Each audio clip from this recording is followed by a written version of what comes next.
Welcome back to the LeetCode 1-to-1 best time to buy and sell the stock. Basically, we have these array prices of the each day.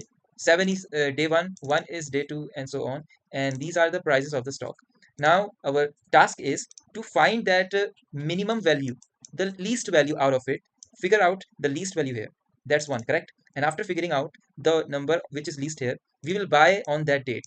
So, if you know, in array, it starts from 0. So, 7 is I0 and 1 is I equals to 1. So, in our array 1, we have the value 1. So, we will buy the stock in a least price which is 1, which is day 1. Afterwards, we will check afterwards the day 1 which price is the most of the stock, which is the most price of the stock.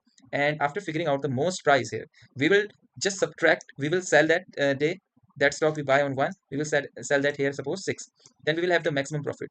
All right, that's the whole idea of this. Now how we will do that? Exactly, I told you the flow in a statement. We just have to convert that statement in the code. We're going to buy at first. We have to find the least value. Okay, so let's say let least equals to prices.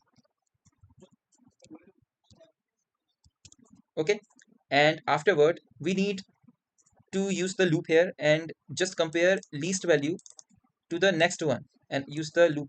So we will write, so here we are checking if the least value, the current least value whatever we have inside of it, is greater than the next one. If it's, suppose here in the first loop we will have 7 as least and the prices I will be 1. So if the least value which is currently 7 is greater than the next one which is 1, which is true here, then we would like to store the next value to the least value, least variable. So we'll simply write least equals to prices I. And after writing this condition, we have our least value updated. At the very end, this loop, this thing will complete, and we will move on to the max profit and current profit. We will check that based on that least value we will find, we will check if the price, each price, and minus subtracting with the least value, what is the biggest amount we get.